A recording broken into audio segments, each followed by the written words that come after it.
ils se reprochaient de quelque chose.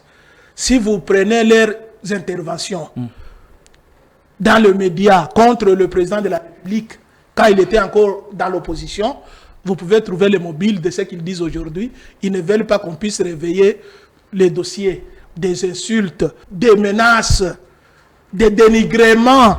La plus grande erreur politique de Tshisekedi, c'est d'avoir écouté ceux qui sont venus du FCC. Au contraire, on devrait commencer à les arrêter. Imaginez-vous quelqu'un qui dit non, on m'enlève 5 ans, on ajoute au président de la République. Il fait de son âge, il dit que non, moi j'ai été manipulé. Vous êtes manipulé par votre fils. Donc vous êtes inutile, vous êtes ridicule. Et quelqu'un comme ça, on ne peut plus le regarder parce qu'il est manipulable. Parce que les gens ne citent que Ramazan Shadari et Obeminakou. On oublie que nous avons le camarade qui trime dans les prisons. Oui. Nous avons Parole Kamizelo. Oui. Nous avons Dunia Kilanga. Nous avons Kavoul. Nous avons Amis. Il y a beaucoup de nos camarades qui sont arrêtés et qui triment dans les prisons. Et qu'est-ce qui plaide aujourd'hui en faveur d'un retour au pouvoir du PPRD? Parce que nous avons un bilan à défendre. Lequel? Le malheur que nous avions vu parce qu'on n'avait pas une comparaison. C'était un seul objet, le PPRD. Aujourd'hui, nous avons l'Union sacrée avec le FCC. On va mettre sur la table les réalisations du PPRD, du FCC et les réalisations de l'Union sacrée. Il n'y a que le professeur émérite qui touche un montant supérieur par rapport à moi.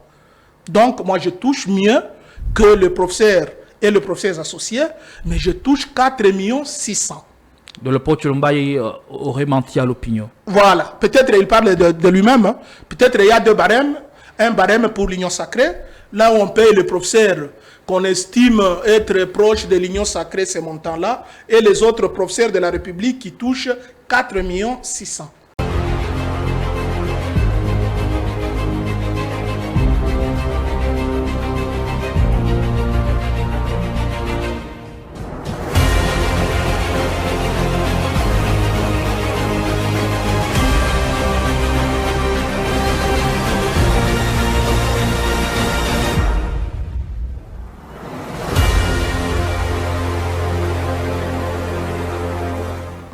Dans un contexte aussi tendu que le nôtre, le silence au PPRD s'impose comme un allié incontournable qui permet d'exister et de résister. Mais quand on libère la parole, c'est qu'il y a 2 enjeux beaucoup plus importants que nos positionnements ou nos petites personnalités. Après un long moment de silence, presque 1 an d'hibernation, il a jugé défendable de libérer sa parole. Lui, c'est professeur Luquin Kassongo Mwadjanvita qui sera face à la presse pour crever l'abcès. Avec lui, on essaiera de revenir sur des questions d'intérêt général. L'actu intense en République démocratique du Congo. Il est professeur d'université et secrétaire permanent adjoint du PPRD. Nous avons l'honneur de le recevoir dans le cadre de cette émission. Merci beaucoup, professeur Luquin Kassongo, d'avoir répondu à notre invitation. C'est à nous de vous remercier pour la confiance que vous nous faites. Ah oui, pour présenter cette émission, on connaîtra la participation d'un brillant journaliste, John Zati de Digital Congo. Soyez les bienvenus. Merci beaucoup, Gédéon. Bonjour. Bonjour aussi à vous, professeur Luquin Kassongo. Bonjour, monsieur John. Un honneur de partager le plateau avec vous et avec le prof. C'est un véritable honneur, surtout que nous devons quand même écouter le professeur Luquin Kassongo, secrétaire permanent adjoint du Parti du Peuple, la Réconciliation et la Démocratie. Je dois le rappeler, c'est jusqu'à ce jour le plus grand parti de l'opposition en République démocratique du Congo. Allez, le débat est ouvert.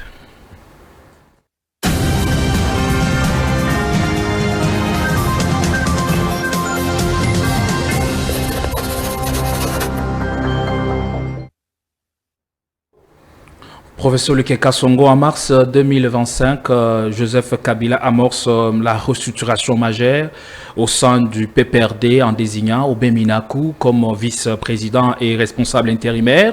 Et il vous renouvelle sa confiance en vous reconduisant au poste de secrétaire permanent adjoint du PPRD. Qu'est-ce qui soutient votre fidélité au kabylisme, parce que cette restructuration intervient dans un contexte d'après perte d'influence notable?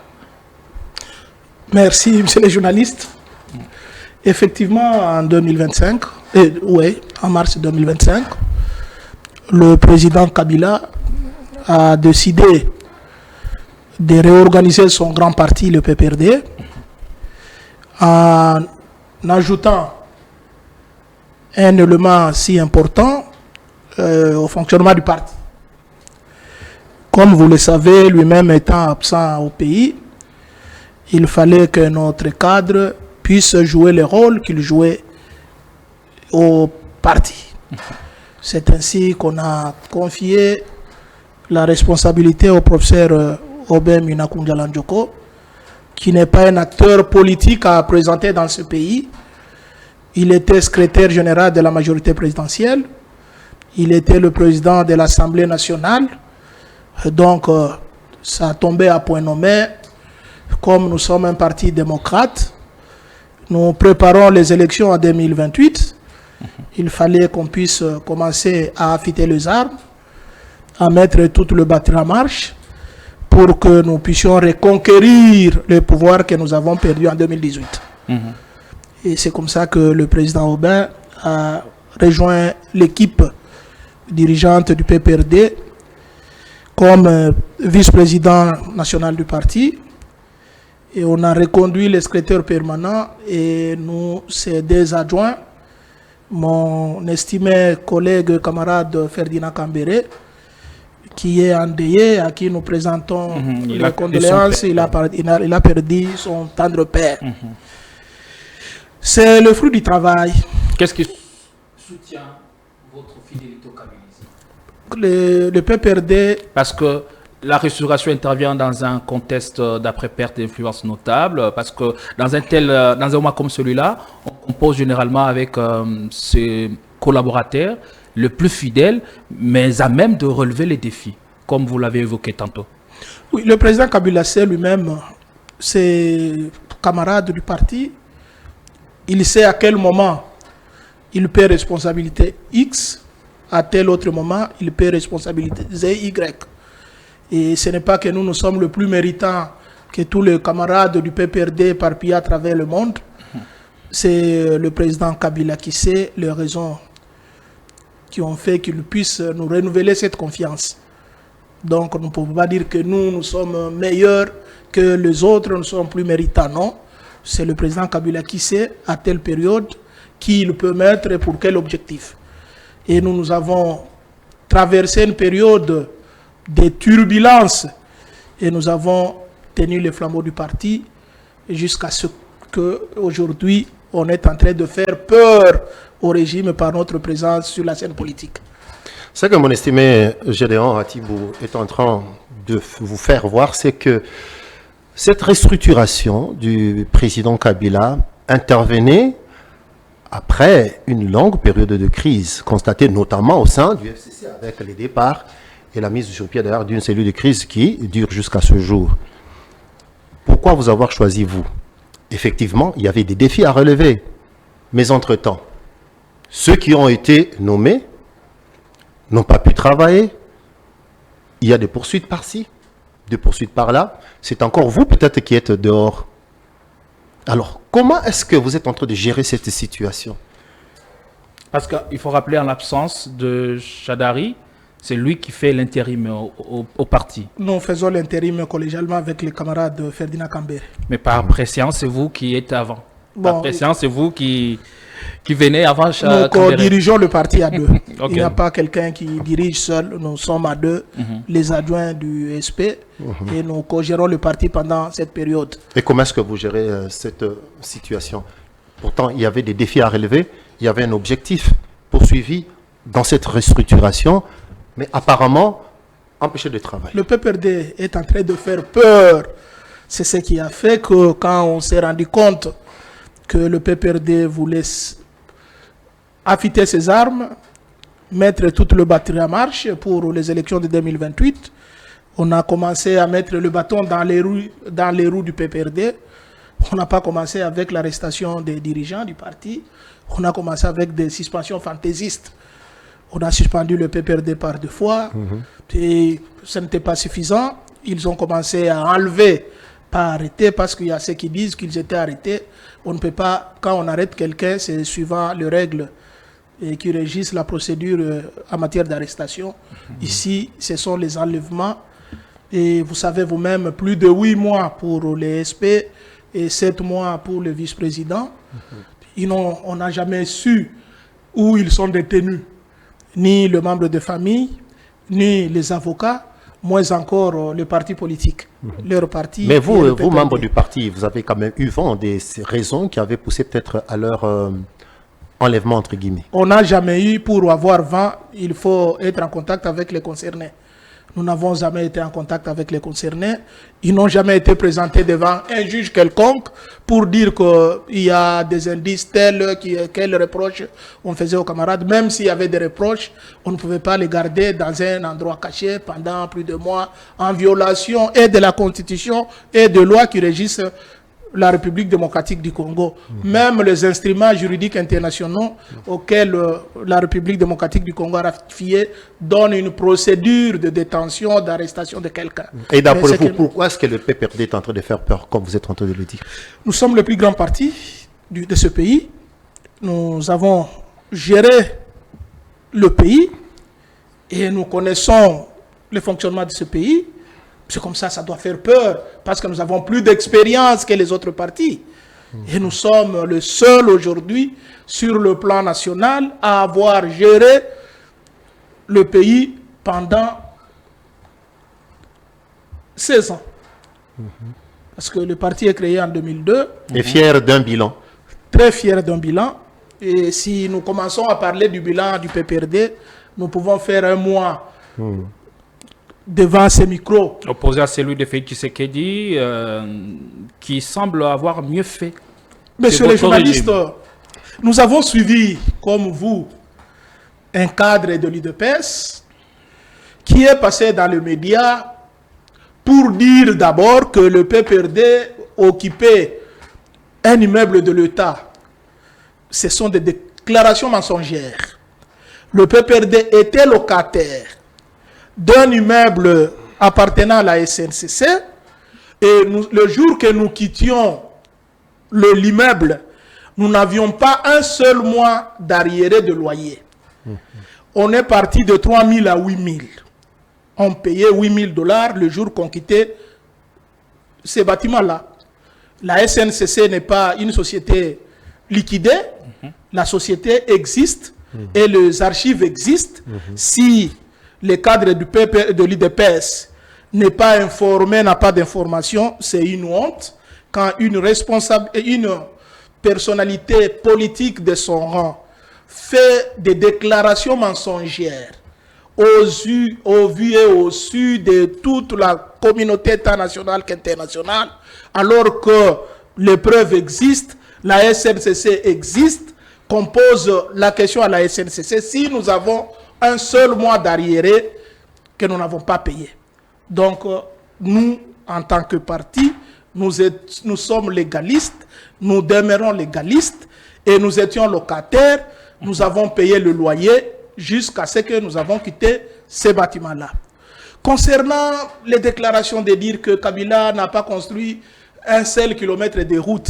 Selon le propos de Claude Tshilumbayi, premier vice-président de l'Assemblée nationale, qui, sur les ondes de Top Congo, a affirmé que Moïse Katumbi et Kabila n'ont pas construit une seule route en 18 ans. Merci beaucoup, monsieur les journalistes. Peut-être lui vit dans un autre monde. Et nous qui vivons en RDC, nous savons là où le président Kabila, là où le PPRD a trouvé la République, et là où il l'a laissé en 2018. Nous avons commencé le projet de réunifier le pays. Kabila n'a pas hérité la République démocratique du Congo.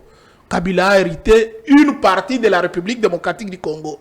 Parce que le jour que Kabila prenait le pouvoir, le pays était dirigé par 4 personnes.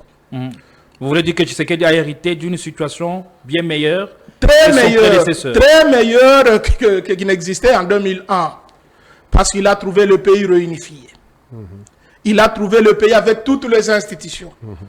Il a trouvé le pays avec tous les pouvoirs légaux. Il a trouvé le pays avec les infrastructures. Il a trouvé un budget. Il a trouvé la dette déjà apurée que Kabila a hérité en 2001. Kabila a hérité une dette de 14 milliards. Mais le jour que Kabila sortait, on n'a eu que la dette de 3 milliards. Et aujourd'hui, nous sommes passés de 3 milliards à plus de 15 milliards selon les informations à notre possession. Donc, à ce niveau-là déjà, il y a un problème. Et ces 14 milliards ont été pris pour construire le barrage d'Inga, pour construire le stade de Martyr. Si nous suivons la logique des choses, parce qu'on n'avait pas donné l'argent, c'est le PPD qui a construit le stade de Martyr et qui a construit le barrage d'Inga parce que nous avons payé la dette pendant notre période. Et si on parle de route, monsieur le journaliste, et ceux qui habitent Kinshasa, ceux qui habitent Matadi savent, on prenait combien de temps quitter Kinshasa pour arriver à Matadi. Et Kabila construit cette route, pas seulement dans le projet de Kabila, c'était de relier Mwanda à Kasumbalesa. Et le projet, c'était le sens du contrat chinois, sinon congolais. Aujourd'hui, ce contrat-là existe. Mais quand on nous dit, les gens racontent des histoires dans les réseaux sociaux, on a construit des routes avec le projet que nous avons déjà laissé. Un contrat revisité qui nous donne plus aujourd'hui sous l'administration Tshisekedi, contrairement à ce qu'on a connu hier avec votre régime. Monsieur le journaliste, vous devez savoir que le contrat, c'était dans l'exploitation de mines. Pour exploiter le minerai, il faut un investissement. Et les premières années, c'était pour investir. Les sociétés chinoises devraient d'abord investir les capitaux dans l'exploitation de mines et ce n'est qu'après avoir investi qu'on devrait avoir le résultat palpable. Nous avons été au pouvoir pendant la période d'investissement, les autres sont venus au pouvoir pendant la période de récolte. C'est ça la différence. Et ce projet existe aujourd'hui. La route qui quitte Kasumbalesa vers Mbujimai pour déboucher à Kananga, Chikapa a trouvé la route parce qu'on a construit la route de Matadi, Kinshasa, Chikapa. Et le pont qui relie les deux provinces, le Kwilu et la province du Kasaï, est asphalté. Donc, nous avons construit, quand vous quittez Kasumbalesa, vous allez à Kolwezi. C'est plus de 400 km de route qui n'existaient pas. Et quand on raconte les histoires, il faut avoir quand même l'honnêteté de dire la vérité aux Congolais. Et sur notre tableau, en termes de création d'emplois, en termes de rémunération, les traitements de professeurs, vous êtes professeur d'université, je l'ai rappelé dans mon intro. Le professeur Tshilumbai affirme, Pensari, qu'aujourd'hui un professeur d'université gagne environ 5 millions de francs congolais par mois et bénéficie d'une prise en charge médicale et sa famille perçoit jusqu'à 10 000 $ pour les obsèques en cas de décès. Merci beaucoup, monsieur le journaliste. Des statistiques assez éloquentes comme pour dire que voilà, le régime d'aujourd'hui fait mieux. Je suis professeur. En 2018, je touchais l'équivalent de 2 000 $ en francs congolais. Aujourd'hui, c'est aujourd'hui que je touche un montant qui avoisine 2 000 $. En 2022, 2023, 2024, 2025, une partie, on n'avait que 1 400 $ l'équivalent en francs congolais. C'est parce que les professeurs ont menacé d'aller en grève qu'on a essayé de remettre le montant qu'on touchait avant. Et d'abord, il y a les arriérés. L'État ne nous a pas encore payé la paie complémentaire. On est en train d'attendre cette paie complémentaire qu'on devrait nous payer parce qu'on touchait l'équivalent de 2 000 $ et aujourd'hui, on est à près de 2 000 $. Donc, la situation n'a pas encore changé. Près de 2 000 $, ça dit combien à peu près? On touche 4 600 000. Le professeur parle de 5 millions, de près de 5 millions. Bon, peut-être pour le professeur full. Je suis professeur ordinaire un peu au-delà. Je suis professeur ordinaire. Je suis professeur ordinaire. Il n'y a que le professeur émérite qui touche un montant supérieur par rapport à moi. Donc, moi, je touche mieux que le professeur et le professeur associé, mais je touche 4 600 000. Donc, le professeur Tshilumbai aurait menti à l'opinion. Voilà. Peut-être il parle de lui-même. Hein. Peut-être il y a deux barèmes. Un barème pour l'Union sacrée, là où on paye le professeur qu'on estime être proche de l'Union sacrée, ces montants-là, et les autres professeurs de la République qui touchent 4 600 000. C'est le montant aujourd'hui. Jusqu'à aujourd'hui, nous ne sommes pas encore payés le mois de juillet. Alors qu'en 2017, 2015, 2018, on touchait le salaire avant le 20. Au plus tard, le 20, tous les fonctionnaires étaient déjà payés. Aujourd'hui, nous ne savons nous-mêmes pas quelle date on doit vous payer. Il y a le mois de 45 jours, il y a le mois de 33 jours, de 43 jours, il y a le mois de 50 jours. C'est compliqué. Et nous disons que nous avons fait beaucoup, monsieur le journaliste. Si nous voyons là où nous avons trouvé le pays, moi je me rappelle, en 2004, le professeur d'université touchait l'équivalent de $300. Le professeur d'université touchait l'équivalent de $300. Nous sommes partis de 300 à $2000 en 2018. Il y avait combien d'universités qui existaient dans ce pays? En 2001, et Kabila a laissé combien d'universités? Et nous venons de très loin. Si le PPRD avait trouvé le pays que nous avons laissé en 2018, la République démocratique serait déjà développée. Parce que nous avons tiré le pays d'un puits profond.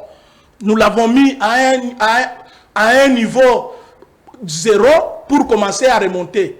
Nous étions en train d'aller de l'avant.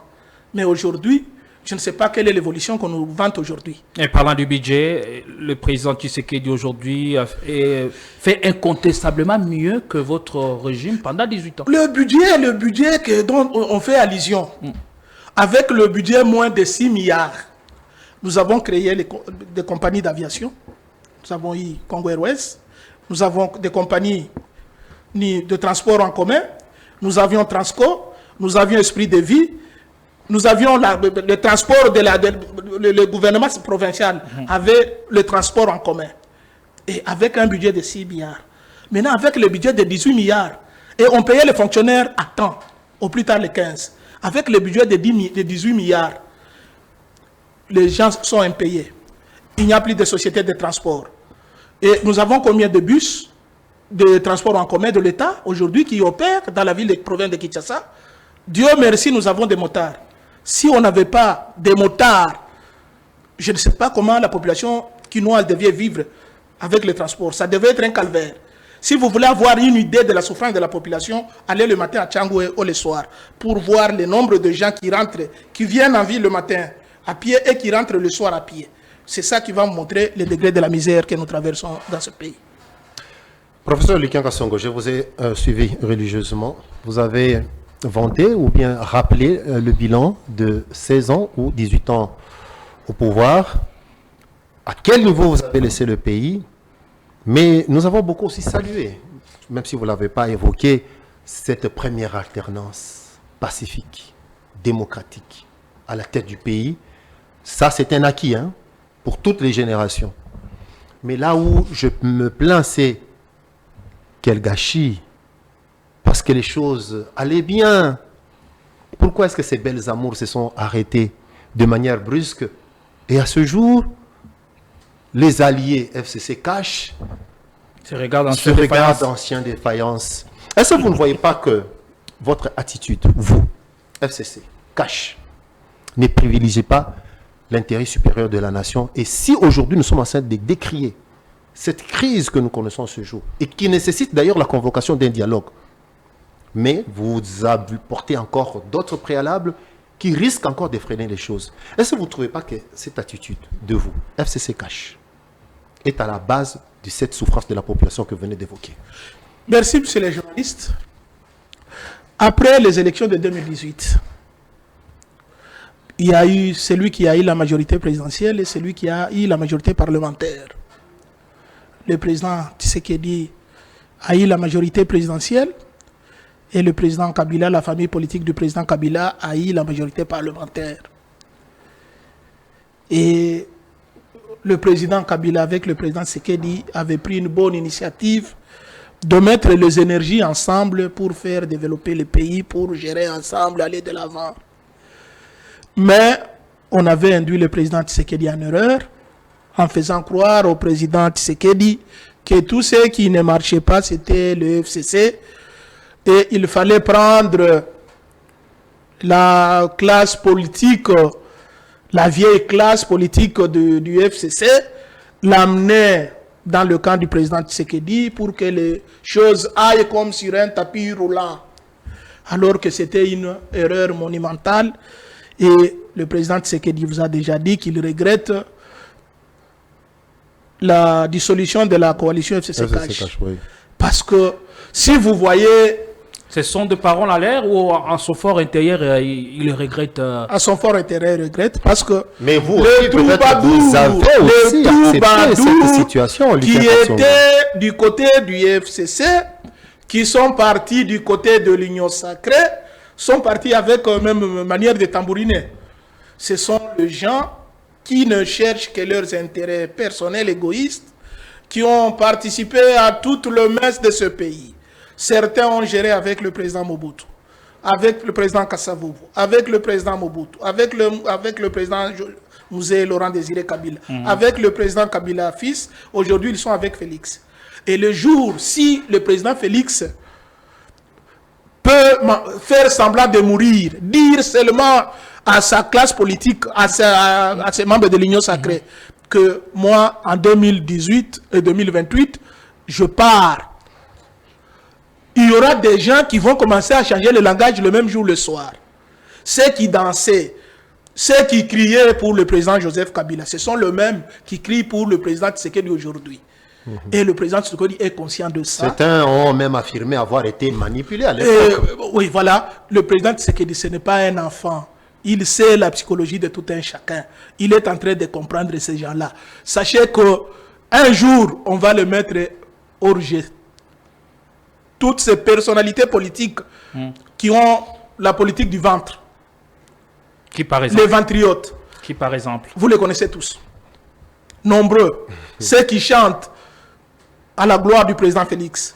Ceux qui veulent que le président... Ils disent des vérités au président. Ceux qui veulent que le président de la République viole la Constitution intentionnellement. Et le président sera seul face à sa responsabilité. Ces gens-là vont encore migrer ailleurs.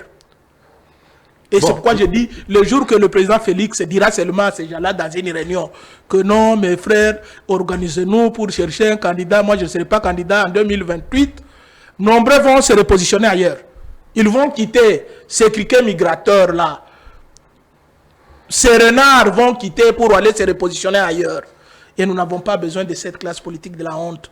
Et le président Tshisekedi aujourd'hui est conscient qu'en tout cas, le président Kabila a souffert avec cette classe politique qui a migré, pensant la plupart de ceux qui sont allés à l'Union sacrée en quittant notre famille politique, ce sont des gens qui se reprochaient de quelque chose. Si vous nous dites que nous nous sommes restés fidèles et loyaux au PPRD, c'est parce que nous n'avons rien à nous reprocher. Et répondant à la question de John Zati, nous savons cela. Mais je reviens à ma question. C'est vrai, il y a eu des départs, il y a même des affirmations de ce jour, à ce jour qui heurtent un peu notre sensibilité lorsqu'on s'est dit digne de ce pays, quand quelqu'un affirme avoir été manipulé pendant tout ce temps. Que répondez-vous à ça? Mais Lucien Kassongo, l'attitude à ce jour, moi je peux vous rappeler aussi quelque chose. Oui. Vous-même, Lucien Kassongo, moi j'étais au Parlement. Oui. Lorsque le tout premier ministre de l'Union sacrée présentait son programme de gouvernement, oui, c'est vous, Lucien, qui vous êtes levé pour suspendre même tout débat. Oui. Quelque chose d'inédit. Oui. Il dit, ne débattons pas, laissons-les travailler. C'est comme si vous vous placiez dans une position telle que Tosimi Sabango touche, comme on dit en lingala. Voilà. Donc, alors, est-ce qu'avec cette attitude, vous êtes en train d'œuvrer pour le bien de la population? Parce qu'à ce jour, la population souffre. Monsieur les journalistes, attendez, pour compléter sa question, le PPRD n'y est pas pour quelque chose. Pourquoi avoir opté pour la résistance en lieu et place de l'opposition? Est-ce que le concept de résistance semble lourd de sens? Et qu'est-ce que ça signifie au fond? Est-ce ce que vous faites aujourd'hui, c'est une position que vous avez prise? Est-ce une résistance une conviction? Ou bien un retrait carrément? L'opposition, c'est face à une majorité démocratique. La résistance, c'est face à la tyrannie, à la dictature. Vous résistez contre cette dictature, vous résistez contre cette tyrannie. Quand on fait une opposition, donc il y a une majorité qui gouverne et une opposition qui contrôle. Nous ne sommes pas là dans ce pays. Nous avons une majorité qui veut dominer une majorité qui veut marcher sur les autres, une majorité qui veut s'éterniser au pouvoir par des moyens non orthodoxes. C'est comme ça que nous sommes dans la résistance. Nous ne sommes pas de l'opposition.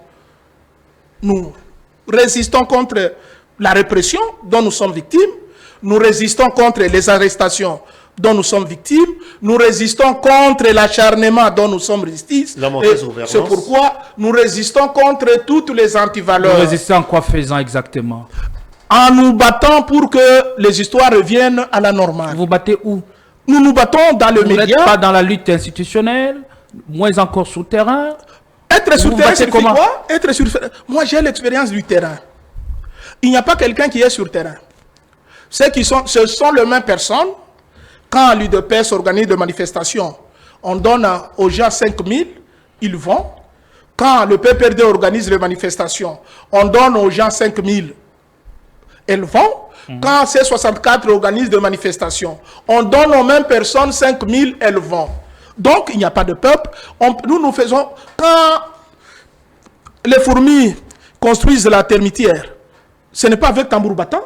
Nous avons des militants que nous sommes en train de conscientiser, que nous sommes en train de dire que nous devons résister, nous devons nous préparer pour les élections de 2028, et nous sommes en train de travailler. Et travailler, ce n'est pas seulement avec tambour battant, ce n'est pas avec les calicots, avec les ceci, ce n'est pas ça le travail. Vous avez l'expérience des élections. On peut vous accueillir dans un endroit avec tambour battant, mais le jour des élections, vous avez 10 voix sur 500 électeurs. Et nous avons l'expérience, c'est la manière de travailler. Nous avons dit que nous avons plus d'expérience que les autres et nous sommes en train de travailler. Nos militants sont fidèles. C'est ça l'avantage. Malgré les difficultés que nous traversons, malgré la répression, l'acharnement, les arrestations, nous avons des militants fidèles. Et le PPRD, ce n'est pas le papier. Le PPRD, c'est une conviction, c'est une vision. Et c'est pourquoi ceux qui ont la conviction que le PPRD est le meilleur parti démocratique de ce pays sont là et en grand nombre. Le moment venu, vous vous rendrez compte que nous sommes l'unique parti qui aspire confiance aujourd'hui. Alors, Lucas Kassongo, je reviens à ma préoccupation. Est-ce que votre attitude à ce jour, n'est-ce pas une attitude du genre « laissons-les travailler pour que la population les voit clairement », la population voit clairement leur incapacité à diriger. Monsieur le journaliste, si j'avais pris la parole ce jour-là pour demander aux parlementaires de laisser le gouvernement partir, faire le travail sans perdre le temps, parce qu'ils avaient mis dans la bouche des Congolais que le malheur qu'on avait pendant cette période, c'était le FCC qui mettait le bâton dans les roues de la coalition FCC Cash. Il fallait qu'on se sépare et nous avons accepté de nous retirer calmement pour donner raison au temps. Et jusqu'à ce jour, quel est votre constat? Et aujourd'hui, le temps nous donne raison. Nous avions raison. Si nous étions restés ensemble, on allait tout dire. Tout le mal, c'était le FCC et tout le bien, c'était le Cash. Bon, en quelque sorte, vous êtes heureux de ne pas partager ce bilan. Aujourd'hui, vous avez suivi le secrétaire général de l'UDPS. Il a dit que le bilan, ce n'est pas le bilan de l'UDPS, c'est le bilan de l'Union sacrée. Et voilà. Donc, tout ce qui marche, c'est l'UDPS. Tout ce qui ne marche pas aujourd'hui, c'est l'Union sacrée. C'est la coalition. C'est ce qui a été à la base de la dissolution de la coalition FCC Cash. Et nous nous sommes retirés pour ne pas donner raison au peuple congolais que nous sommes un blocage. Nous avons voulu que nous soyons à l'écart pour permettre au régime en place de gérer. Malheureusement, c'est une catastrophe. Et aujourd'hui, nous sommes face au mur. Parmi les solutions, c'est le dialogue. Êtes-vous quand même heureux de voir le président de la République manifester cette volonté de convoquer ce dialogue?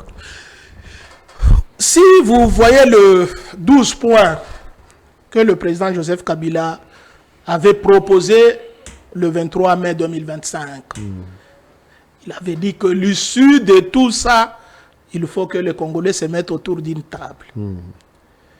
Et on a beaucoup tergiversé.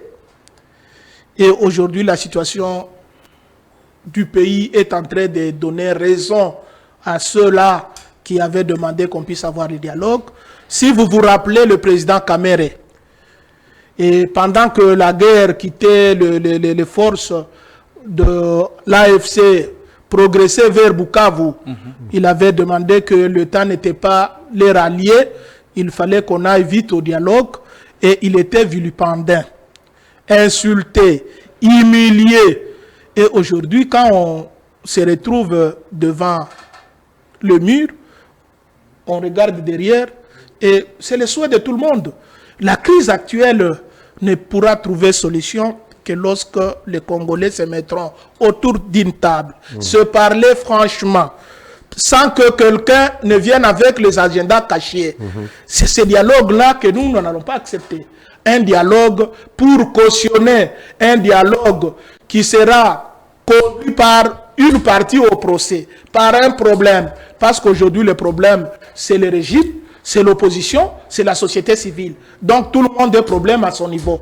Il faut que tout le monde se mette autour d'une table, qu'on se parle franchement devant un facilitateur neutre, que les matières à discuter soient déterminées ensemble. Qui déterminera et ce facilitateur? il y a de la ligne rouge. On ne peut pas aller au dialogue pour chercher à changer la constitution de la République. On ne peut pas aller au dialogue pour aller cautionner le 3e mandat du régime en place. On doit aller au dialogue pour résoudre le problème multiforme qui traverse, cette crise multiforme qui traverse la République démocratique du Congo. Et le dialogue a toujours caractérisé le peuple congolais avant même l'indépendance. Et il y a eu des forums qui se sont tenus entre les Congolais pour se parler et enfin de regarder dans la même direction pour l'intérêt du peuple congolais. Mais la machine est grippée à ce jour ou à ce stade. Est-ce vous, PPRD, FCC ou encore la plateforme Sauvons la RDC, êtes-vous en mesure de poser des exigences, des conditions sine qua non qui constituent, à mon sens, des préalables à ces dialogues? Il n'y a jamais... Est-ce les 7 exigences que vous soulevez passeraient au sein de la majorité au pouvoir? Bon, c'est une question d'option, de choix. Soit on a besoin que tout le monde aille au dialogue pour résoudre le problème, soit on veut avoir un dialogue taillé sur mesure qui ne va rien résoudre. Aujourd'hui, la crise est multiforme. Vous le savez plus que moi que le dialogue est extra-constitutionnel. Alors, comment allez-vous poser des conditions alors que nous avons un président dont le mandat court jusqu'en décembre 2028? Nous n'avons pas posé de problème, nous avons posé de problème pour l'organisation de ces dialogues. Nous voulons un dialogue inclusif. Les préalables. Un dialogue inclusif, c'est un dialogue qui concerne tous les fils et toutes les filles du Congo. 2, ce n'est pas un dialogue pour aller cautionner un agenda caché. Ce n'est pas un dialogue pour aller changer la constitution pour qu'on s'éternise au pouvoir. Donc il faut un consensus. Il faut... Chacun pose ses préalables, ses conditions. Quand nous allons au dialogue, mettre des horloges nous pouvons résoudre aujourd'hui, nous pouvons résoudre la crise congolaise sans toucher à la constitution. Nous pouvons résoudre notre crise au Congo sans toucher à la constitution. Mais si la plupart des acteurs ou des parties prenantes à ces dialogues acceptaient de changer ou d'adopter un nouveau texte fondamental, qui êtes-vous pour vous y opposer? Vous savez vous-même.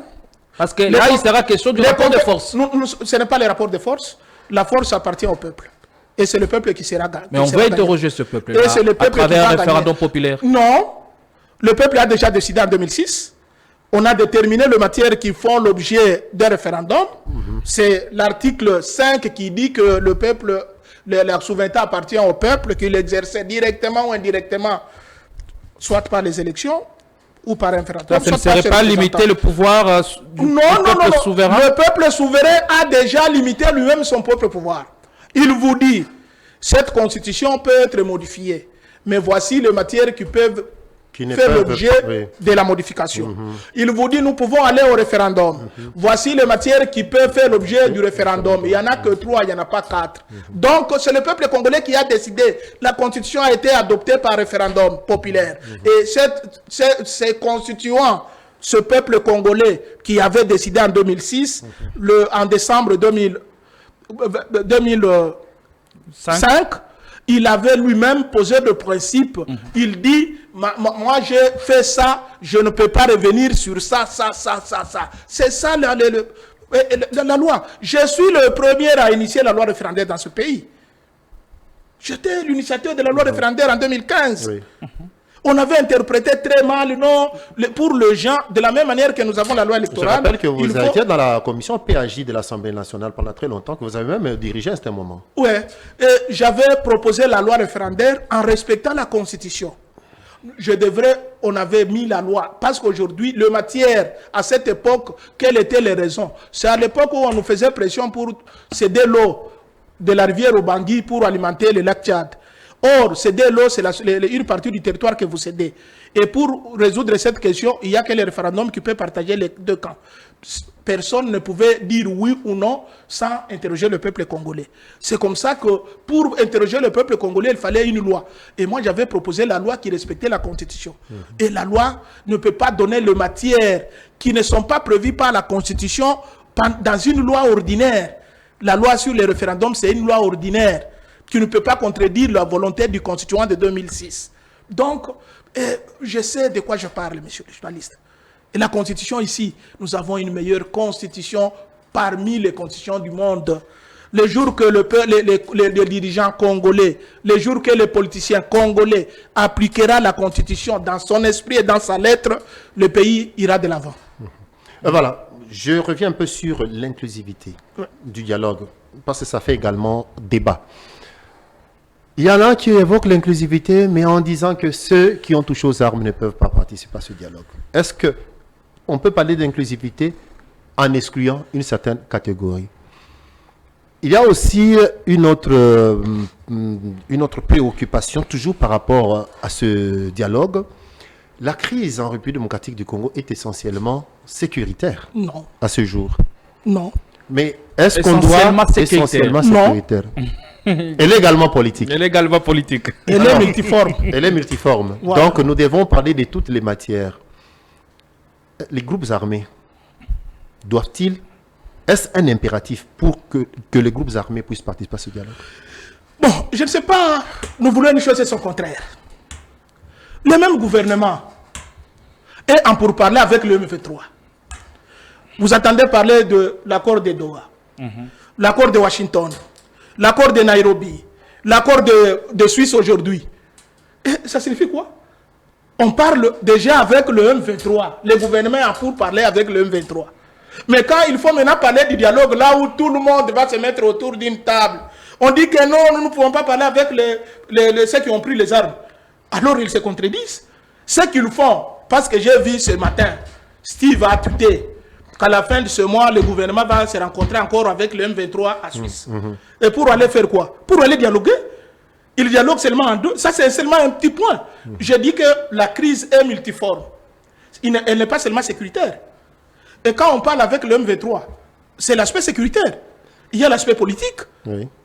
Et ceux qui sont en train de manifester ici n'ont pas des armes, ne sont pas concernés par l'accord qui sera signé entre le M23 et le gouvernement.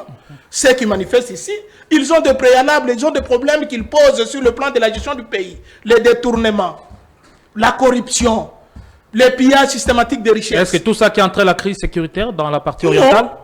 Et la crise n'est pas seulement sécuritaire. J'ai dit, qu'est-ce qui entraîne la crise sécuritaire? Ce qui entraîne la crise sécuritaire, c'est la mauvaise gouvernance, l'abandon de la population, la frustration. C'est pourquoi nous devons nous mettre autour d'une table pour poser la question à ces gens-là. Tout celui qui revendique quelque chose peut vous donner les raisons. Pourquoi vous avez pris les armes contre la République? Ces gens-là donneront aussi la parole, prendront la parole. Ils vont vous donner les raisons. Et voilà, c'est comme ça que nous voyons le dialogue. Le dialogue, ce n'est pas une affaire de quelques personnes. Si on a besoin de résoudre la crise multidimensionnelle, multiforme qui traverse la République démocratique du Congo, nous devons mettre à l'écart nos intérêts individuels. C'est comme si nous étions loin vraiment des sorties de Nous devons privilégier l'intérêt du peuple congolais qui est en train de mourir. La guerre n'épargne personne. Et la population civile, et le belligérant, de part et d'autre, il y a des morts. Ceux qui meurent, ce sont des Congolais. Et pourquoi nous pouvons continuer... Au détriment du développement. Nous pouvons continuer à nous faire la guerre alors que nous savons que l'aspect ou l'option militaire a plus d'inconvénients que le dialogue. Parce que quand vous décidez d'aller en guerre, vous détruisez les infrastructures, vous détruisez la population civile, vous détruisez l'économie, Vous détruisez l'argent parce qu'il faut avoir du matériel, il faut avoir le moyen, il faut former les militaires. Et cet argent-là peut servir au développement. C'est pourquoi nous avons toujours dit que la solution, c'est le dialogue. Et un dialogue sincère, sans tabou, autour d'une même table où les Congolaises et Congolais se parleront sans froid aux yeux, sans tabou sur ce qui ne marche pas. Mais la ligne rouge est fixée par Kinshasa, dialogue oui, sans Kabila et Nanga qui ont pris des armes. Bon, ça c'est son point de vue. C'est son point de vue si on estime que on peut parler. Mais bon, quand vous dites ça Nanga, ils sont en train de négocier avec Nanga. C'est lui le coordonnateur de l'AFC M23. Ils étaient à Doha. On négocie avec Kagame. Eux, ce ne sont que de proxy, les proxy rwandais. Mais à Doha, on est avec Kagame. Je ne sais pas si quand ils ont... Kagame, c'est à Washington. Le premier round de négociation, Kagame était présent. Je me rappelle, il y a le tête-à-tête, tu sais, que des Kagame à Doha. Oui, ce n'était pas entre sous la médiation de l'émir du Qatar. Là, c'était les arrangements entre les deux présidents de la République. Mais le dialogue entre le gouvernement et les mouvements rebelles AFC M23, c'est sans les Rwandais. Et il dialogue entre le gouvernement. Donc, je ne vois pas pourquoi on veut une chose et son contraire. Et les accusations portées contre Kabila, qu'en dites-vous? Bon, vous connaissez vous-même bien Kabila. Kabila, c'est la personne qui a la passion de ce pays. Il a sacrifié toute sa jeunesse. Les gens peuvent raconter n'importe quoi, peuvent dire n'importe quoi. Seul Dieu est témoin de chacun. Et Kabila a sacrifié sa vie. Si Kabila était pour la partition de ce pays, il n'allait pas hésiter. Parce qu'il a trouvé un pays qui était déjà divisé en morceaux. Il avait géré pour... Il devrait rester avec Kinshasa, avec une partie du Katanga, et les autres devaient gérer leur endroit parce qu'on lui avait proposé ça. Il avait refusé. C'est ce qui avait conduit au dialogue. Et le dialogue, il a accepté de partager ce qu'un autre président n'a jamais accepté de partager. Un gouvernement d'un président plus 4 vice-présidents, dans l'histoire politique de l'humanité, ça n'a jamais existé. Et Kabila a fait ça. Et je ne pense pas, moi, Liquin, penser que Kabila peut prendre les armes aujourd'hui pour mettre le président. S'agit-il alors d'un acharnement? Et si c'était un acharnement, pour quelle raison? Ok. Pourquoi on a arrêté Aubin Minakou et Chadari? C'est l'acharnement, non? C'est l'injustice. Même si quelqu'un qui a... Si c'était un procès judiciaire, il devrait être devant les juges. 8 mois en détention secrète. 8 mois de détention clandestine. 7 mois. Et c'est quelle procédure? Qu'est-ce qu'ils ont fait? À Kinshasa, il y a les armes. À Kinshasa, il y a la rébellion. Les pauvres qui sont en train de trimer dans des conditions inhumaines. Une question claire, Lucas Kassongo. Est-ce que le PPRD peut accepter de participer au dialogue national inclusif, entre guillemets, alors que Emmanuel Ramazan Shadari et Aubin Minakou sont toujours arrêtés? Est-ce que d'abord, est-ce que ça sera un dialogue pour nous? Est-ce que nous pouvons, nous, PPRD, participer à un dialogue pendant que nous sommes victimes de la répression, nous sommes victimes des arrestations arbitraires? Ça doit d'abord cesser. Avant que qu'on compte sur nous, il faut d'abord que nous mettions dans les conditions égales avec les autres. Il y a des gens qui tiennent de manifestations ici. Ils ne sont pas inquiétés. Mais nous, c'est comme si... C'est pourquoi je vous dis qu'on jette le caillou qu'à un arbre qui porte de fruits. C'est pourquoi je vous dis que nous sommes le plus grand parti politique qui fait peur sur le plan démocratique. Si nous allons aux élections, nous allons battre le régime à plate couture. En quelque sorte, cette peur, c'est de revoir Kabila revenir au pouvoir? Le PPRD a plusieurs personnalités. Le président Kabila n'a jamais dit à quelqu'un qu'il veut revenir au pouvoir. De la même manière qu'on lui a prêté les intentions en 2015, en 2016, en 2017, malheureusement pour eux, Kabila les avait confondus en 2018.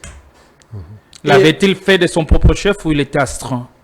Kabila disait à tout le monde qui posait la question que le sort des institutions et de leurs animateurs est prévu par la Constitution.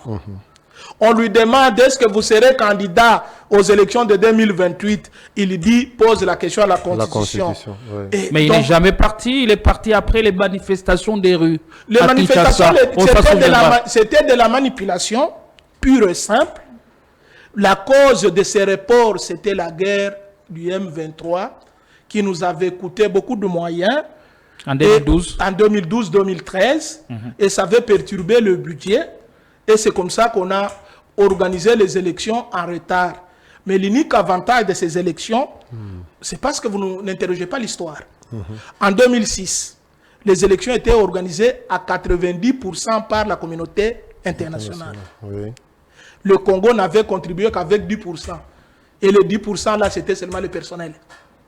En 2011, nous avons organisé les élections à 90% avec le moyen propre et en 2018 à 100% avec le moyen propre. Et en 2011, n'était la volonté du président Kabila d'organiser les élections. On n'allait pas voir les élections, on allait déjà voir un glissement en 2011. Parce que le partenaire qui avait promis la logistique, c'était dédié à quelques semaines des élections. Tout était déjà en marche. C'est comme ça que vous aviez vu, on avait pris la logistique de l'armée, mettre à la disposition de la CENI, parce que le partenaire qui devrait mettre à notre disposition le moyen logistique, c'était dédié. Et on avait pris une partie du matériel de l'armée, surtout la mobilité de l'armée, mettre à la disposition de la CENI pour que les élections aient lieu. Et en 2018, nous avons organisé les élections à 100% congolaises, avec le moyen de la République démocratique du Congo, avec la logistique de la République démocratique du Congo. Donc, vous devez saluer ça. Donc, on ne peut pas être souverainement indépendant en laissant l'aspect organisation des élections la main qui donne, c'est un pays étranger. C'est la main qui domine. C'est cela le risque. Donc, de la même manière que nous avons vu quand même cette bonne foi du gouvernement congolais de libérer quand même certains rebelles AFC M23, vous souhaiteriez quand même que cette même bonne foi puisse se réaliser quant à tous ces prisonniers politiques qu'on décrit ici? Parce que les gens ne citent que Ramazan Shadari et Odeminakou.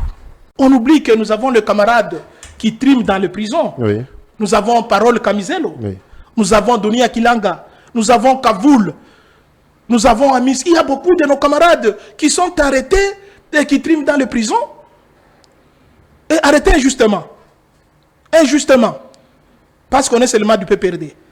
Et nous vous disons, ce n'est pas les arrestations qui feront que le cadre est resté fidèle, qui ont cimenté leurs convictions, puissent changer de camp parce qu'on est en train d'arrêter X, Y. Non, on n'arrêtera pas tout le monde. Il n'en restera même un seul qui va encore lever la tête. Donc pour nous, on ne peut pas... On a donné le préalable. Ça, c'est l'accomplissement de ces préalables-là. Nous ne sommes pas partants. On doit avoir un dialogue sincère, un dialogue inclusif, un dialogue là, dans un endroit là où tout le monde va se sentir neutre, un dialogue là où il y aura la décrispation politique. Les exilés doivent rentrer au pays. Ceux qui sont arrêtés injustement, politiquement, doivent recouvrer la liberté. Et si le pouvoir n'accédait pas à tous vos préalables, qu'est-ce qui se passerait? En 2018, en 2023, nous ne sommes pas partis aux élections. Et même pourtant, la République a continué d'exister. Nous ne sommes pas partis aux élections. La République a continué d'exister. La République a continué. Ceux qui sont allés avec le même régime aux élections contestent les résultats jusqu'à ce jour et ce sont eux qui sont en opposition. C64... Même le résultat de Kabila 2011 ont toujours été contestés. C64 est constitué par le parti de l'opposition qui ont participé aux élections de 2023. C64 est constitué par le parti de l'opposition qui ont cautionné les élections de 2023, qui ont crédibilisé les élections de 2023.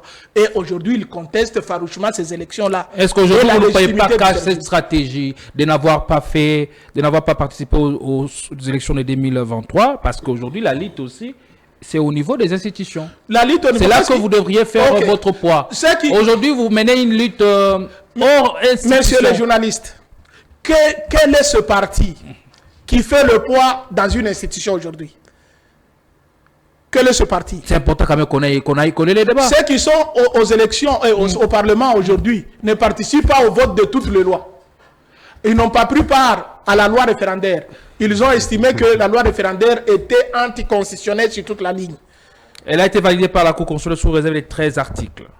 Messieurs les journalistes, c'est déjà un problème lorsqu'on valide une loi avec 13 réserves. 13 articles. Donc les articles qui sont mis en réserve, ça signifie quoi? Ce sont les articles qui ne doivent pas s'appliquer. Or, la loi, c'est l'enchaînement. De l'article 1 au dernier article, c'est l'enchaînement logique des idées. Si vous enlevez 12 articles ou 13 articles, donc le sens de la loi change. J'essaie de... Et l'auteur de cette loi affirme que si le délai prévu par la loi n'est pas... Ce n'est pas le délai prévu par la loi, c'est la Constitution qui a prévu le mécanisme. Justement. Lorsque la loi est adoptée au Parlement, à des termes identiques ou à des termes non identiques, la version de l'Assemblée nationale domine, les deux présidents transmettent pour promulgation au président de la République. Le président de la République dispose de 15 jours pour promulguer la loi. Sauf s'il a des raisons. Et aujourd'hui, le président peut avoir les raisons de vous dire, il a envoyé la loi, il a transmis la loi à la Cour constitutionnelle. La Cour constitutionnelle s'est prononcée avec 13 réserves. Ça fait et trop. C'est trop pour qu'on promulgue une loi pareille. Et on n'a jamais eu une loi qui s'applique automatiquement sans être promulguée dans notre pays. Il y a des lois qui font 5 mois, vous savez vous-même. C'est une disposition qui existe, mais jamais appliquée quand même. Vous avez vous-même le temps qu'a pris la loi et le code minier en 2018, de l'adoption à la promulgation. Il y a eu du temps, on n'a pas appliqué cette loi automatiquement parce qu'elle n'était pas promulguée. Et on n'a jamais connu ces cas-là dans notre pays, si bien que c'est prévu par la Constitution. Et on peut... Est-ce que réellement la loi a pour objectif de résoudre un problème? Mais lorsque la loi a pour objectif de créer un problème, elle n'est pas une loi. Alors, Lucien Kassongo, il y a quand même une question majeure qui me passe par la tête. Quel est le lien entre les résolutions prises au niveau du mouvement Sauver le Congo et l'attitude à prendre au niveau du PPRD? Bon, messieurs les journalistes, sauf mauvaise foi, nous sommes membres du FCC. Le FCC est signataire de la charte de Sauvons la République démocratique du Congo. Donc, pour que nous puissions nous dédire, nous devons d'abord quitter le FCC. Or, on est fort que quand on est en groupe. L'union fait la force. Et nous ne pouvons pas devenir un parti isolé des autres partis et nous serons très faibles. C'est pourquoi lorsque une famille politique prend une option en 2023, la famille politique FCC a pris une option de ne pas accompagner les élections et le jour des élections, on nous a donné raison parce que nous, on ne devait pas avoir les moyens d'avoir les machines à voter dans les maisons. Vous avez vu vous-même le nombre de machines à voter, le nombre de personnalités qui avaient de machines dans leur maison, qui ont voté chez eux pendant 7 jours et qui ont eu les résultats. Et nous n'avions pas voulu accompagner une telle élection. Et si le dialogue va dans le même sens de ce que nous décrions aujourd'hui, nous allons laisser les partis faire, ce n'est pas la fin du monde. Pour quel résultat les dialogues... Chaque chose a son temps. Nous sommes en vie. Nous vivons calmement. Nous ne sommes pas dans les institutions. Vous tous ici, vous n'êtes pas membres des institutions, mais vous vivez. Et d'abord, faire la politique au pays ici, c'est avoir des nerfs solides. Il faut avoir des nerfs solides. Et je suis en train de vivre calmement, sans beaucoup de problèmes, quand j'étais député. Je dors profondément. Je me réveille quand je veux et je dors quand je veux. Mais quand vous êtes dans les institutions, par moment, vous veillez devant la machine comme ça en train de travailler. Et quelle lecture comparative faites-vous entre la démocratie telle qu'elle était appliquée avant 2018 et après 2018? Bon, il n'y a plus de démocratie. Nous sommes en train de reculer. Parce que nous avons donné le ton en organisant les élections sans le président Kabila. C'est le ton que nous avons donné pour dire plus jamais la présidence à vie. Plus jamais un groupe de gens s'accaparer du pays. C'était le sens. Et pour nous, c'était la joie de voir le parti, le pouvoir quitter la majorité, aller à l'opposition. Et c'est cette opposition qui s'est battue pendant une trentaine d'années. Aujourd'hui, cette opposition est en train de renier tout ce qu'elle a fait comme travail. On est en train d'enterrer tout ce qu'on a fait comme travail. Tout l'héritage de l'opposition est en train d'être enterré aujourd'hui. C'est pourquoi je me demande, après le règne de cette majorité, qu'est-ce qui va encore rester comme héritage? Parce que l'héritage, c'était la lutte contre la dictature, la lutte contre l'instauration de la démocratie. Les gens se sont battus, les gens se sont sacrifiés, les gens ont perdu leur vie pour que le pays devienne démocratique. Et aujourd'hui, on veut nous faire reculer dans la dictature. Et c'est ce qui n'est pas acceptable par le peuple congolais. Et quand vous dites, monsieur le journaliste, que non, le gouvernement peut faire un passage en force avec son dialogue, ou on peut changer la constitution, ce n'est pas facile comme une messe. Kabouya Lobby, il faut pas changer la constitution pour être Mokonzamboka, qui ait la possibilité de participer aux réunions du parti à la 10e rue. Est-ce qu'un président de la République a un parti politique? Le président de la République, c'est le chef de tout le monde. Il est le chef de l'opposition. Il est le chef de la majorité. Il est le chef de la société civile. Il est le chef des autres qui vivent au pays. Donc, lui ne doit pas avoir une couleur officielle politique. C'est pourquoi même un membre du gouvernement ne peut pas avoir la gestion de son parti. Ils veulent que ça change. Monsieur le journaliste, quel est le message que vous donnez à ce peuple, aux autres membres qui ne sont pas de votre parti, qui doivent avoir des solutions auprès de vous? Parce que c'est l'État qui a la charge de nous sécuriser. C'est l'État qui a la charge de nous développer. C'est l'État qui a la charge de payer tous les fonctionnaires indistinctement. Opposition, majorité, société civile. Si maintenant, ces autorités-là deviennent de partis politiques, et alors dans ces cas-là, nous ne sommes plus dans un État. Nous sommes dans une jungle. Et aujourd'hui, le pays qui se sont développés se développe avec les hommes et les femmes honnêtes et capables à mettre l'intérêt de la République devant leur intérêt personnel. Et qu'est-ce qui plaide aujourd'hui en faveur d'un retour au pouvoir du PPRD? Parce que nous avons un bilan à défendre. Le malheur que nous avions vu parce qu'on n'avait pas une comparaison. C'était un seul objet, le PPRD. Aujourd'hui, nous avons l'Union sacrée avec le FCC. On va mettre sur la table les réalisations du PPRD, du FCC et les réalisations de l'Union sacrée. On compare point par point. Nous avons trouvé un pays sans institution. Nous avons laissé le pays avec institution. Nous avons trouvé le pays sans constitution. Nous avons laissé le pays avec constitution. Nous avons trouvé le pays sans armée. Nous avons laissé le pays avec armée. Nous avons retrouvé le pays sans la police. Nous avons laissé la police. Nous avons trouvé sans service de sécurité, ANR, DGM. Nous avons laissé. Donc vous aurez des arguments à faire valoir. Même le service national. Nous avons les arguments à faire valoir. Nous avons les arguments, nous avons un bilan élogieux que nous devons défendre au moment venu, point par point.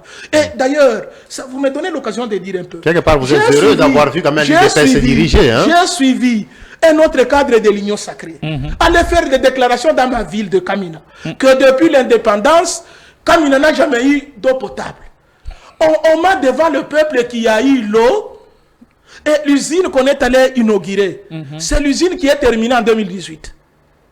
Les travaux ont commencé en 2016, complètement terminés en 2018. Il ne restait que la tuyauterie.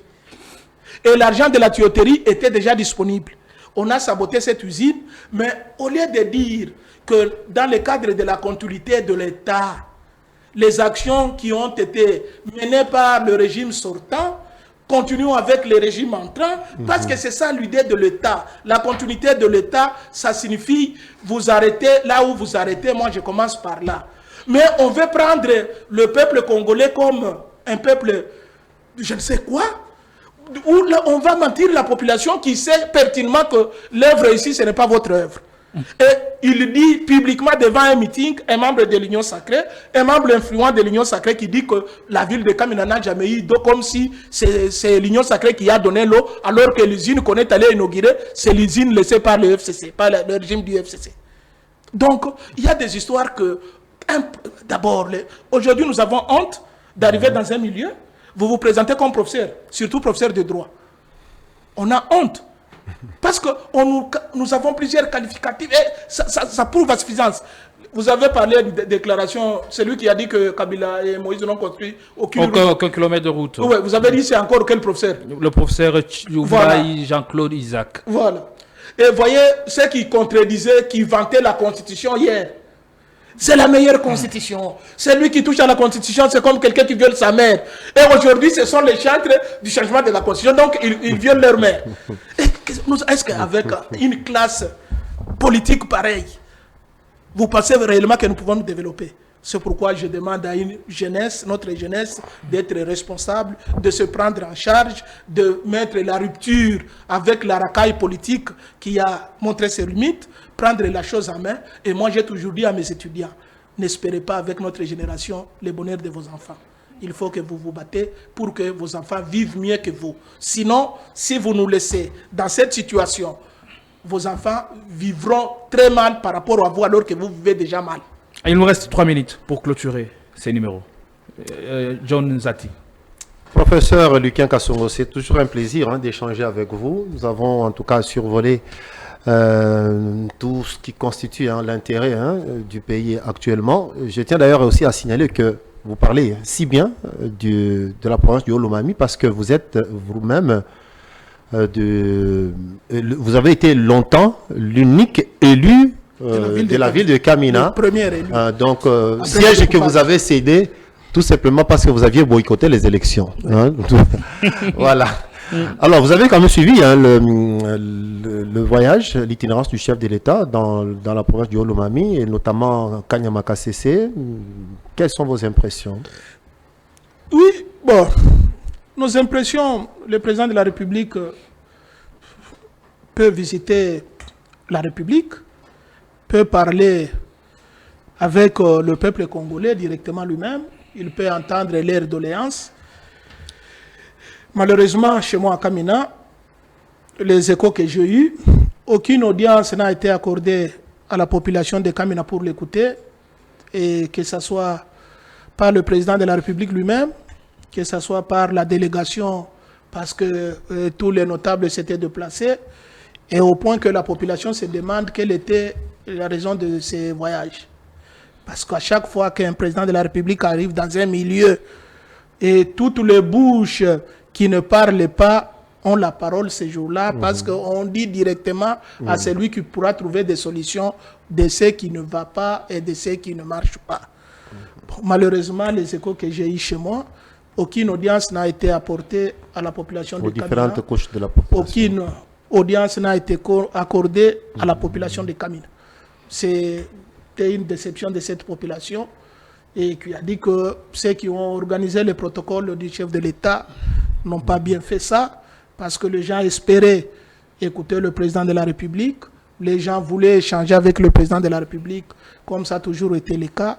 Malheureusement, cette fois-ci, ça n'a pas été le cas. Et en matière sur la vue politique en général au pays, situation sécuritaire, le PPRD, est-ce qu'il condamne cette agression rwandaise? Le PPRD dénonce-t-il les crimes commis par la FCM 23? Est-ce que le PPRD est prêt à accompagner le chef de l'État pour trouver des solutions à la crise, notamment sécuritaire qui secoue l'Est de la RDC? Merci, monsieur le journaliste. J'ai toujours répondu à cette question. Moi,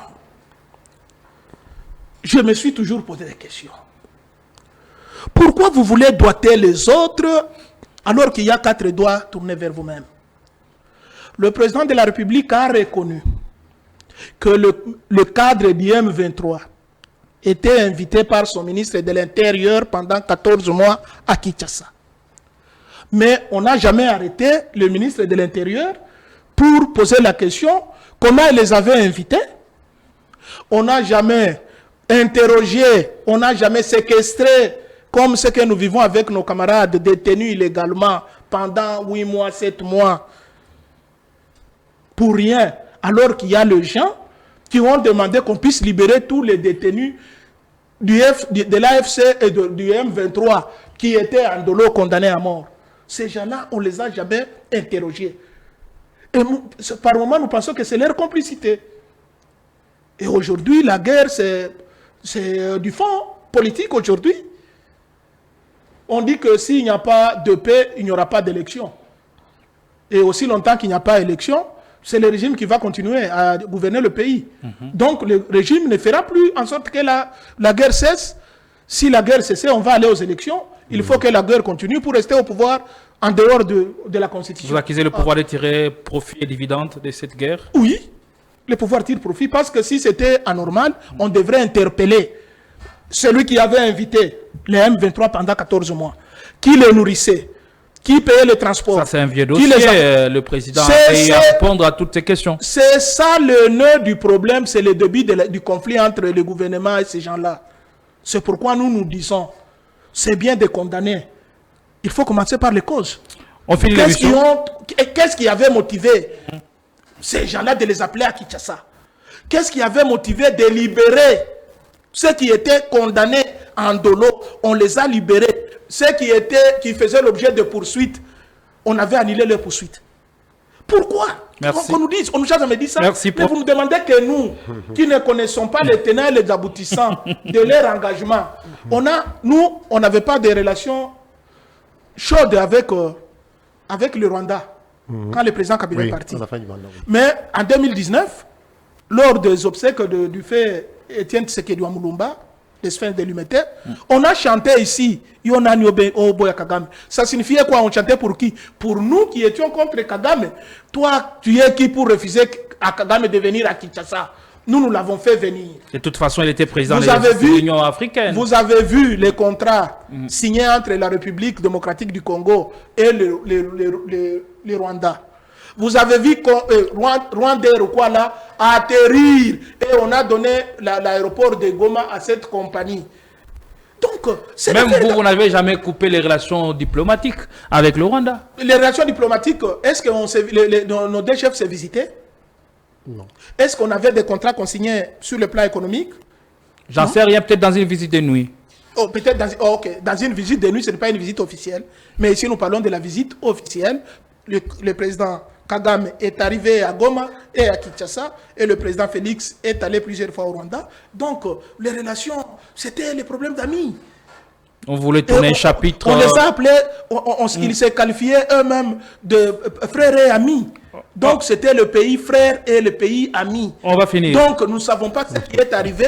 Et là, vous ne pouvez pas nous demander, nous, qui ne connaissons ni les tenants, ni les aboutissants de ce qui est arrivé par la suite, de condamner. Merci beaucoup, professeur. Et moi, j'ai toujours dit, le jour que je verrai celui qui avait invité les M23 devant la justice, Gilbert Kankonde, que je me rendrai compte que le gouvernement n'est pas complice. Merci beaucoup, Kasongo. En une minute, vous allez répondre à nos deux petites questions. La plus grande erreur politique du président Tshisekedi en 7 ans, c'est laquelle? Et regardez cette image, arrêt sur image, la réalisation va nous aider à afficher cette image. Lambert Mende Omalanga, ancien ministre de la communication, porte-parole du gouvernement et ministre des médias durant 18 ans. Il accuse l'ancien chef d'État d'être des mèches avec la M23, d'y avoir été roulé, manipulé même. Comment un chef de l'État manipule ses collaborateurs? Merci. Et que répondez-vous à ces propos? Merci beaucoup, monsieur le journaliste. Je vous ai dit que la plupart de ceux qui sont en train de chanter à la gloire du président Félix, plus que les membres de l'UDPS, plus que les membres du CAJ qui ont conduit le président Tshisekedi aux élections, sont venus du FCC. Et je vous ai dit les raisons qui les avaient poussés à migrer du FCC vers l'Union sacrée, ils se reprochaient de quelque chose. Si vous prenez leurs interventions dans le média contre le président de la République, quand il était encore dans l'opposition, vous pouvez trouver le mobile de ce qu'ils disent aujourd'hui. Ils ne veulent pas qu'on puisse réveiller les dossiers des insultes, des menaces, des dénigrements. Et nous ici, nous n'avons jamais dénigré le président quand il était à l'opposition. C'est pourquoi nous sommes très à l'aise.